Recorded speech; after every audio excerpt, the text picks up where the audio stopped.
Hey everybody, welcome to Twin Talk. We're your hosts, Chris Hart. Kevin Hart. And today we'll be talking about the news of Supergirl being cast for the new Flash movie.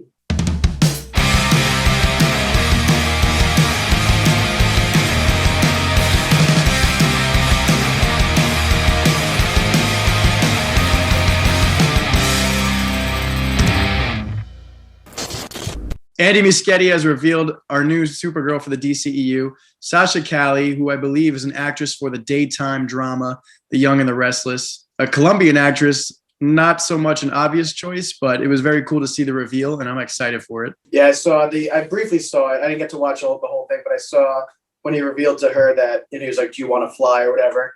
And then he pulled out like the Man of Steel Superman like outfit. The Superman logo on it. So he was like, "You're gonna be Supergirl," and she was ecstatic. She started like crying and stuff. So that's pretty cool. She's got dark hair. I wonder if they're gonna go the blonde route or just keep it like a multiverse Supergirl where maybe she's got the dark hair and she's like more Latina, and who knows where they're gonna go with that. Yeah, he pretty much rickrolled her during this Zoom meeting that they had. He said, "Oh, we're still going through callbacks, blah blah blah, and all that stuff." He's like, "We just need more information for the role." And he slyly revealed that she had been cast as Supergirl, Kara-El, in the new Flashpoint movie, which I don't know if that's even the title for it yet. I don't know if it's been revealed, but we're all assuming that's going to be that. I'm excited because it's a nice departure from the CW with Melissa Benoist, who I think is a great Supergirl. That'll be a nice way to distinguish the two between this multiverse idea that they have. I think she's awesome as Supergirl on CW. She's very charming. So it'll be interesting to see how they play Sasha Calle as Supergirl. I think she did a great job, like you said. It's kind of sad that she's not going to get a shot in this because it'd be cool to see them all kind of like interwoven throughout CW, DC, like Arrowverse, the DCEU universe, and all these different things. Kind of like what they did with that Crisis. They've been doing a lot of Crisis events on the CW, and that's been pretty successful from what I understand. I've yet to sit down and watch them, although they looked pretty cool.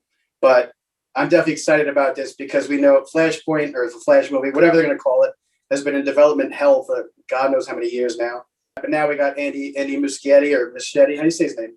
Muschietti, I believe it. Andy Muschietti, and he's coming off the hot double feature in the It series that he just made, which was gorgeously directed. I'm trusting this guy. I just hope that, because from what it seems with like the screenplay for this Flash movie for the last few years, that there's been a lot of directors and a lot of actors that have turned it down or had to walk away. So that scares me. That's not good. So I'm hoping maybe they got a rewrite in there or something, or he kind of took the bull by the horns and made this movie his own. And maybe they're going to this could be the future for the not the MCU, the DCEU, because we see the MCU is kind of moving in the multiverse angle with WandaVision, Doctor Strange, Spider-Man. So that's the new hot thing right now. That's the hottest thing and the trend, and they're going to go for that in the DCEU. Plus, we know already that this movie is going to have Michael Keaton reprising his role as Batman, which last we saw him in 1992 in Batman Returns. And God, I love him as Batman. It's going to be so sick to see him. I hope he's in the bat suit too. I hope it's not some like lame Bruce Wayne cameo where he's just old in a cave. Like, put him in the suit, let him see some battle, some damage. Even if he's just guiding Ben Affleck's Batman through this movie or whatever. Who knows? Because we know that's going to be the swan song, I guess, the farewell tour for Ben Affleck's Batman, and I'm going to hate to see him go, but I'm glad we're at least getting him in some new scenes in Zack Snyder's Justice League, and also in this Flash movie with a different Batman and now Supergirl. So very exciting. I'm glad to see that she got cast as Supergirl. Yeah, I hope that it's not too convoluted with all the characters they're announcing. The movie, I believe, is still set to release in June 2022. Not sure if that's possible because even the Batman, which was already written and filmed, beginning filming was with this whole pandemic, got pushed to 2022. And so I don't know if they're just casting people now for this movie. I don't know how on course they are with this production, but I have faith. I have faith that this will be DCEU's reset button. Andy Muschietti seems to be very passionate about Ben Affleck and Michael Keaton. So I hope that they have plans with Batman, because it seems that they're going a more Batman Beyond, an older Bruce Wayne, that Michael Keaton will now become the Batman of this DCEU, which loved him as a child, but I was really stoked on Batfleck, and I really wanted to see how they were going to progress that story with Jared Leto's Joker that we're going to see in the Snyder Cut. But The thing that worries me, because as much passion as the director has, the actress Sasha Calle, she's a ball of tears. She's ecstatic about this role. Huge role for an actress. Good for her, you know. Good for her. Yeah, representing the Latina community too as Supergirl. But the thing that scares me to death is that it's written by the Birds of Prey screenwriter, I believe Christina Hodson, and that worries me to no end. I'm still not sold on Ezra Miller's portrayal of the Flash, Barry Allen. So I don't know, man. I'm like so on the fence about this movie. It could be a hit or miss, but it seems like it's the kind of like end all be all for the DCEU, because also Henry Cavill is Superman. What does this mean for him going forward? Will we finally get a sequel of Man of Steel? Like, I'm excited for the role of Supergirl going forward, but come on, man, we haven't even gotten a proper Superman sequel.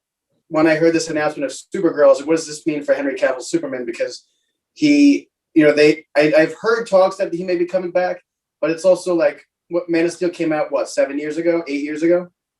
That's pretty nuts. Yeah. So it's like, for us to get a Supergirl, I feel like if she like takes the limelight now and becomes the new super being in this future DC, it's like, that's kind of like a slap in the face to Henry Cavill. He's done nothing wrong with Superman besides like giving his all to terrible scripts the last couple of movies. And speaking of Ezra Miller, he was definitely the weakest part for me in Justice League, and I'm really hoping that he can step it up, because Ezra Miller's portrayal of the Flash to me is not Barry Allen. It's very like pseudo Wally West, if you will. And even then, it's just like, I just don't buy him as the Flash. I don't get it. But I am looking forward to it. I do hope that this Flash series will be a soft reboot or a reset for this DCEU. And I'm excited to see what DC has coming up, because they've had a few. They haven't hit a bunch of home runs yet. They've hit a bunch of triples, some ground rule doubles, but I'm looking for them to hit a home run. So hopefully this Zack Snyder's Justice League will be good, and this Flash movie will be excellent.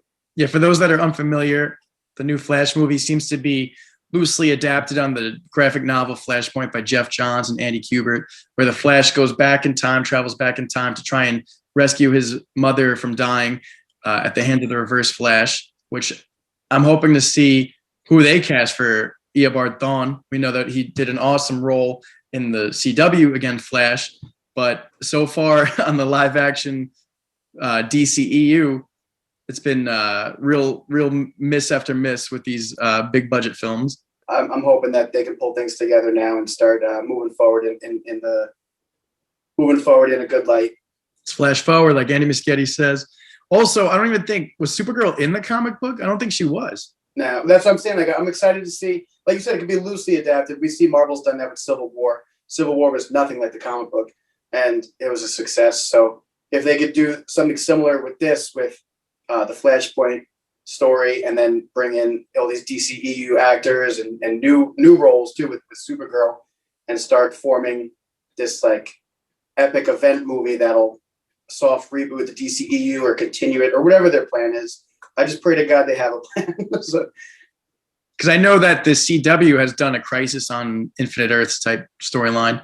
And they even had Ezra Miller show up for a cameo. Yeah, he's crossed the lines with the multiverse there. So it seems like they're going in that route of the multiverse, of setting up these different characters, because like going back with the whole production issues this movie has had, I know that it was talked about for a while that Thomas Wayne would be Batman, like the graphic novel, but that never came to fruition. So it seems like they're kind of loosely adapting the storyline, but kind of using it as a multiverse aspect or a reboot. So who knows? Time will tell. Yeah, for a while there was a lot of rumors about Jeffrey Dean Morgan showing up as Thomas Wayne's Batman, which would have been so perfect if they had like a sequence with Ben Affleck's Batman meeting Thomas Wayne in the future, and then like shedding a tear, just like that Flashpoint Paradox movie did, and the Flashpoint comic book did as well, where he brings a letter back to Bruce. That would have been such an emotional scene, and you see like how perfect that dichotomy would have been between those two guys playing Batman, which would have been amazing, because we know that he's friends with Zack Snyder. He played the comedian in Watchmen, and he was also Thomas Wayne in the intro to Batman vs Superman, and that was just like a perfect setup. It was like, come on, man, like they gave him an alley-oop, and they just like, went and did a swimming trick or something instead. If you haven't had a chance to check it out, we're praising it here, but if you have HBO Max, you could definitely go check out the Flashpoint Paradox Justice League animated film from DC from back a few years ago. It's like it's perfection for what a live action DCEU could have been, and they should use that as a blueprint, just like the Suicide Squad film should have used that DC animated Suicide Squad, Arkham, whatever it's called, Assault on Arkham. That was a perfect Suicide Squad movie, and they should have just done those blueprints. Same thing here with the Flashpoint movie. So take some notes for your animated films. Yeah, I just wish that their live action movies could replicate the amazing storylines, which they're really just using from the source material, the comic books. So the blueprint's already there, like you said. The comic book's basically a storyboard. There's not much script work that needs to be done. Hopefully Christina Hodson doesn't write a mess that is the Birds of Prey and bring this Flashpoint movie, which already seems to be convoluted in the production and everything else. Hopefully that doesn't show in the final product, but knowing DC, I'm not getting my hopes too high up. But man, because that is such a good comic book with the Amazons and the Atlanteans at war, and that'd be a cool alternate reality to see with Gal Gadot and Jason Momoa. And so who knows, man, they'll find a way to mess us up, but I'm excited for now. I'll say this, I'll leave with this. I don't want the final product to be DC and WB have to learn a lesson. We don't get a theatrical release and then 4 years later cry out for a hashtag to release the blank cut. They need to get it right the first time. Otherwise the fans are out, man. We've waited patiently enough and we've sweat and cried enough through these movies that we've given enough. I can't. The last 4 years, I've cried in my shower. There's been more tears in my shower than running water. This DCEU is just unreal. And like you said, if 5 years from now and I see a hashtag release the Muschietti cut, I'm gonna have to run a treadmill back in time to try and fix the entire. It's just there's nothing can fix it. Nothing. Anyways, that about wraps up today's episode of Twin Talk. What do you guys think of the casting of Supergirl, Sasha Calle? Do you like it? Do you hate it? Are you excited for the Flashpoint movie? Let us know in the comments below. If you like this video, give it a thumbs up, comment to join the discussion, and don't forget to subscribe to the channel for more content. We'll see you next time.